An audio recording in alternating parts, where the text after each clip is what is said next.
beyond the bony labyrinths.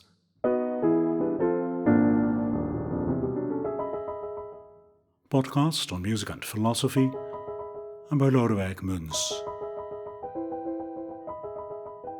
Episode 21, The Fine Art of Mickey Mousing, on the synchronization of image and music.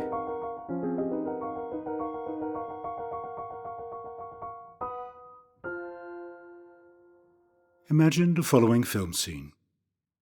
From high above, we see a car driving through a barren and desolate mountain landscape. At the same time, we hear voices, a man and a woman arguing. It sounds like we're sitting in the back seat. Any somewhat seasoned film viewer will not hesitate to make the connection between image and sound. We hear an argument that is taking place in the car. The visual and auditory perspectives contradict each other, but it is above all the rules of a coherent story that govern our expectations. We do not hesitate to combine the two perspectives in our perception. We do expect that both will coincide at some time. If not, the result is a disconcerting alienation. Suppose we now see the arguing couple up close from the back seat, but the sound is not quite in sync. This is something we will not interpret as an artistic device. We will probably think it's a technical glitch. In matters of perspective, the director has great leeway. In matters of synchronization, great precision is required, particularly with speech. The strict coordination of sound and image is the minimum of realism we expect in cinema. The synchronicity of eye and ear mirrors that of reality. Without it, we get a feeling that our perception is unhinged. There is, of course, a big difference between the cinematic functions of sound, dialogue and so-called sound effects, and those of music. Sound is mostly the direct effect of what is happening on or off the screen. Talking, a car engine running. But audiences are quite used to accepting music that has no clear origin in the action. The cinematic equivalent of what in the theatre is music from the orchestra pit. In both opera and film, music is supposed to have a meaningful relationship with the visible events. But what kind of relationship that is, what the music actually does, that is for the spectator a continuous guessing game, played mostly unconsciously and often without precise answers. The distinction between sound effect and music is profound, but it is not rigid, and when the music closely follows the action, that distinction may easily become blurred. This is inevitable when the sound world is represented exclusively by music, as is the case in opera. This implies that everything that makes sound does so musically, or should. First and foremost, that is the human voice. Speaking becomes singing. But it applies to all sounds. From the clanging of swords to the splashing of water, whenever a sound is needed, it is provided by the orchestra, in a musicalized form. In opera, all stage sounds that are not in the score have a destructive effect on the music. But what is much more interesting, when music takes control of the total sound world, it can make us hear events that in reality are silent, such as human gestures and especially emotions. It is in the early animated cartoon that sound effects are most consistently drawn into the realm of music, and vice versa. Cartoon music constantly breaks the sound barrier, the fine line that separates ordinary sound from music. All the real sounds of the action, all the beeps, boings, whooshes and splashes are made part of the music, just as in the printed cartoon they are made part of language. Boing! You stupid kite, come down out of that tree! Kite, kite! Or chuff, chuff, chuff! Glum, glum, click, click, click, click, click, click! Chomp, chomp, crunch, crunk, crack, crackle, go, gosh. It is precisely this breaking of the barrier between music and ordinary sound that is the source of the cartoon's peculiar musical humor.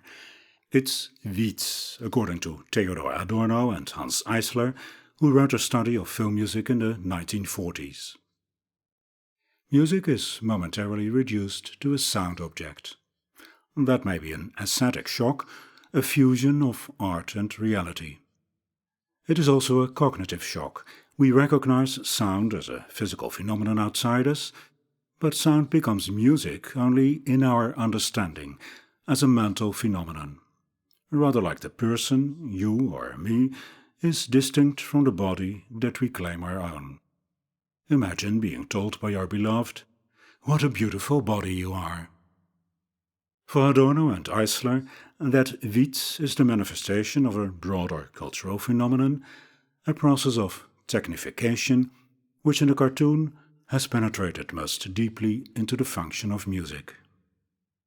It is in itself already somewhat comical, they say, when music, by nature an occurrence in time, something that exists only in the act of making music, when music is commodified, transformed into an endlessly reproducible sound object. That proposition is unlikely to make much of an impression on a contemporary audience. Technification has by now advanced so much further that the old cartoons have an endearing theatrical quality. Still, that Witz remains effective. The fact that music can break the sound barrier without harm to its own musical integrity. As in those cartoons, the characters always bounce back, no matter what hits them. It is not surprising, maybe, that the early cartoon avoids dialogue, but is full of on-stage music, music that is created by the characters themselves. Music that is made on the stage or on the screen is simultaneously music and sound, because as sound it is part of the world that is represented. Making music may in these films be a grim obsession rather than a pleasure. In Steamboat Willie from 1928, the first cartoon with sound, Mickey Mouse's whistling, drumming and honking is as fanatical as his grin.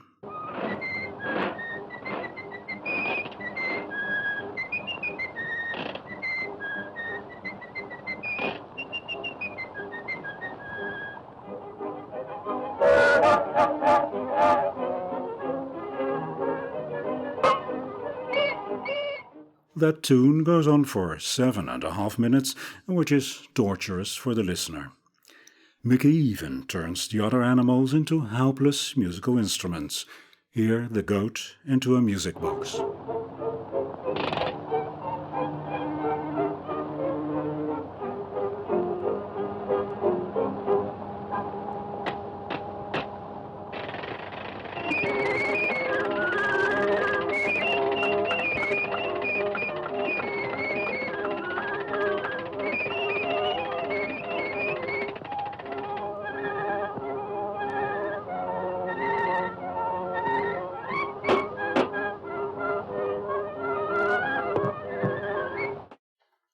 Rarely have cruelty and music been such close companions.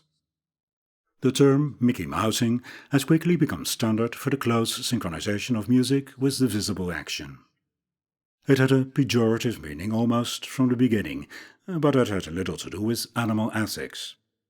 One reason is that in close synchronization, music tends to become too noticeable.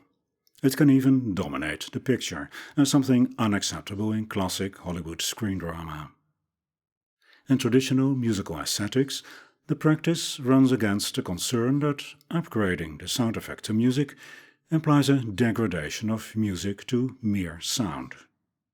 That is the Witz of Eisler and Adorno, and it is a feature of the controversial genre of program music, music that presents something like a picture in sound. The practice of Mickey Mousing also clashes with the idea that different media should have their own integrity. According to Adorno and Eisler, music should not double what is already in the image. They call this harmful duplication. It is striking, however, that Hans Eisler is blatantly guilty of such doubling in his own film music, even in the examples cited in his book. Such as the music for Joyeuse Marche's film Regen, a poetic silent documentary filmed in Amsterdam. According to Eisler, the intention was a precise and synchronous imitation of the events. In the following fragment you hear, according to his description, among other things, the wind in violin trills, branches shaking in the piano, isolated raindrops in the interval of a second, and a downpour tremolo.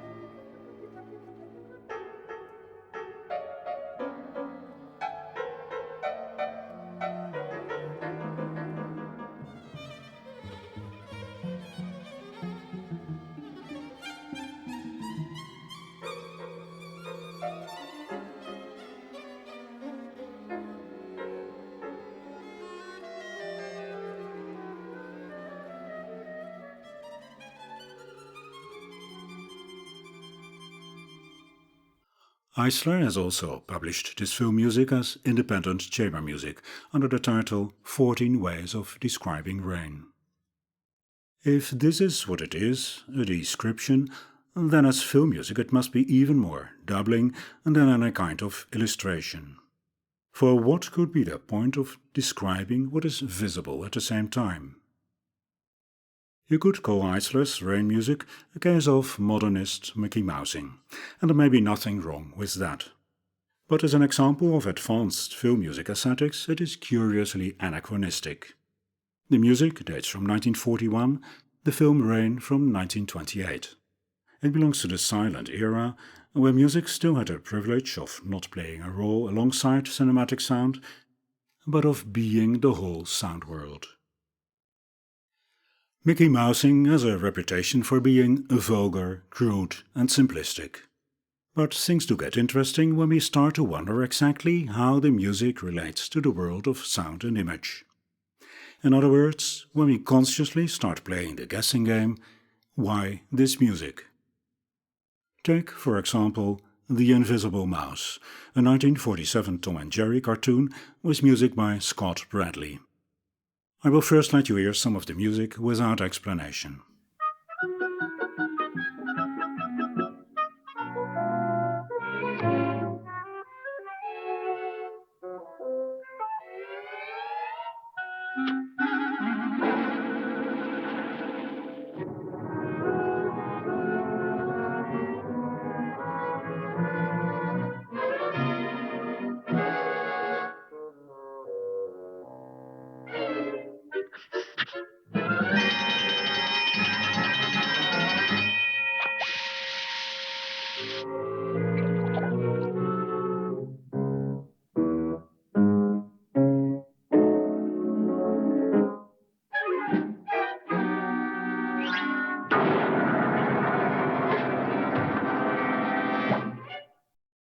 What we see in this episode is a matchbook that appears to be dancing in the air, but we know it is being held by the invisible mouse.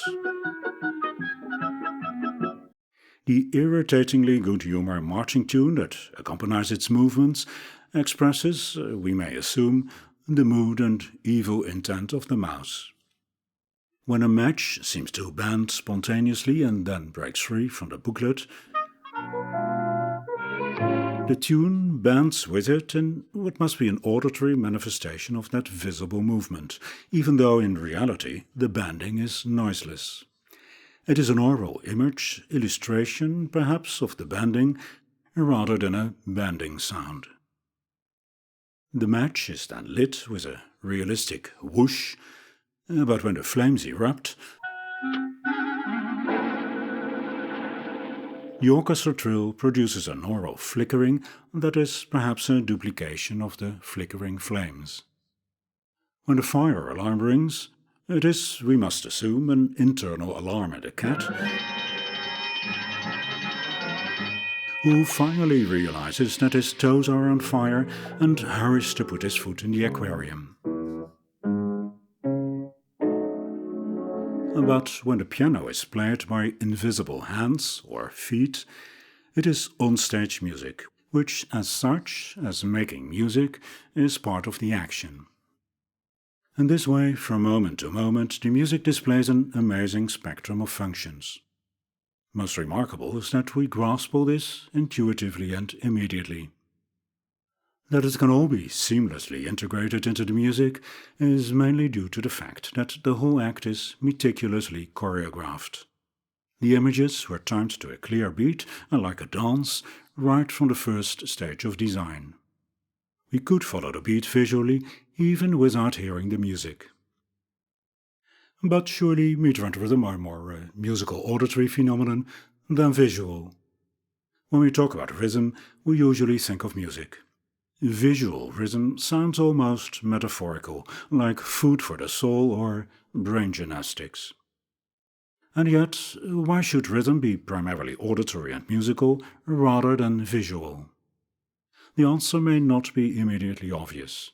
If rhythm is a regular flow of longer and shorter spans of time, of stronger, marked moments, beats, and weaker moments in between, why should we not find rhythm in what happens before our eyes? In fact, we do, but mostly in cases where the visible is closely coordinated with music, in dance. We dance to music, we hardly ever make music to a dance. The rarity of dance without music is remarkable. It can be exciting, though, when the roles are reversed, when dancers manage to create at least the illusion of leading the music, as orchestra music may seem to emanate from the conductor's dancing hands and arms. You might still wonder why musical rhythm so strongly evokes and elicits specific body movements, much more effectively than seeing those movements. I think waltz music is a stronger stimulus to start waltzing than merely watching a waltzing couple. When we compare a visual metronome with an audible metronome, and flashing lights with clicks or beeps, a beat perception will be stronger with the latter. Also, by ear we perceive periodic, identical stimuli, and not identically, but as stronger and weaker. No clock ticks tick-tick to our ears. Spontaneously we hear tick-tock, a minimum of rhythmic or metric organization. What sounds here is a sequence of identical, equally spaced samples. What you are likely to hear is tick-tock or tock-tick. Perhaps with some effort we can eliminate that distinction.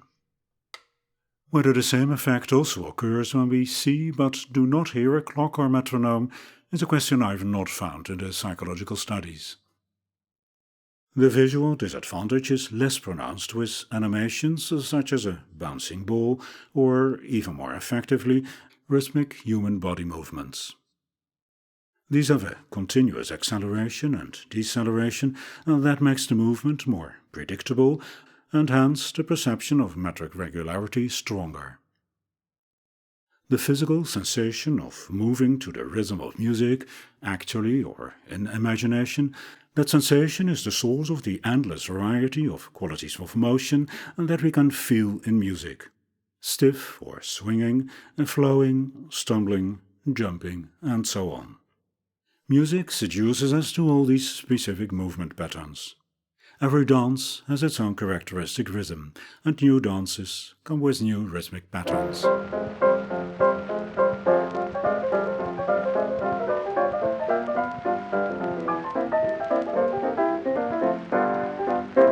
The 1920s were an interesting period in film history.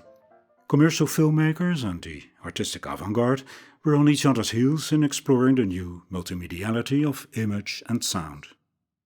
For the avant-garde, music held a particular interest because its supposedly abstract nature made it a model for an abstract art of moving images. Those abstract moving images were structured by rhythm. It is striking that when these early abstract films are played in silence, music seems to be sorely missing. The images seem to lack both content and motivation. But when combined with music, it becomes difficult not to see the film as a kind of visualization of the music, rather than what it should be, images with musicalization. An abstract film The image is at a disadvantage because the musical rhythm dominates. But when you see Mickey dancing and whistling, the source and cause of the music seems to be Mickey. Because of this human-animal action, the image holds precedence. Yet here too the visible movement is programmed by the musical rhythm, and over time you may feel that more strongly. The classic popular cartoon is actually a choreographic genre in which music plays a huge role. Music that could convey all kinds of qualities of expression and motion long before there was film. In this sense, you can almost think of the cartoon as an outgrowth of music history.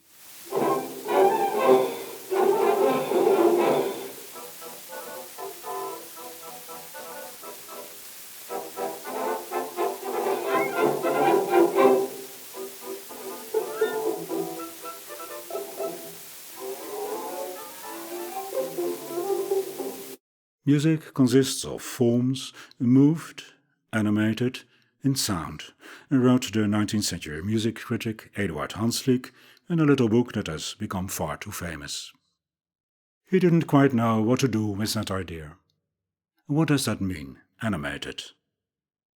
The answer came later from the film.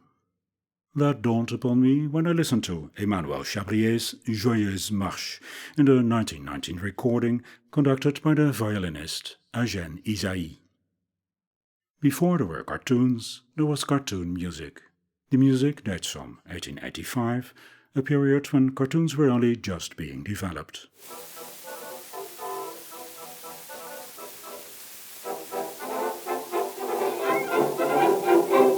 What makes this music cartoonish? Chabrier called this piece Joyeuse Marche, and not Marche Joyeuse, and I'm not quite sure what that less common word order means to French speakers, but it seems to me that what the composer had in mind was a silly walk, rather than marching cheerfully.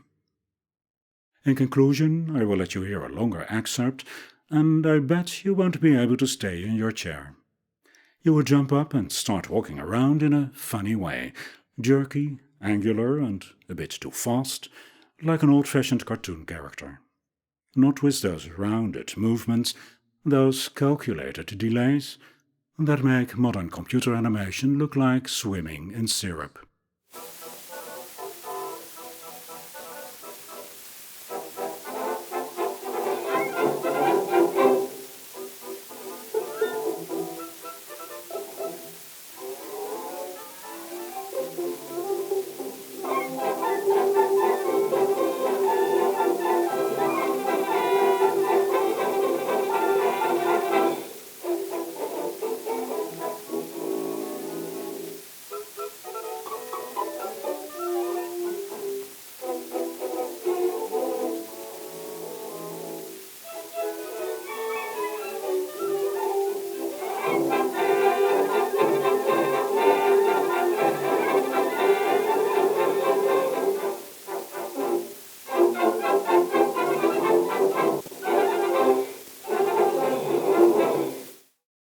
This was episode 21 of Beyond the Bony Labyrinths.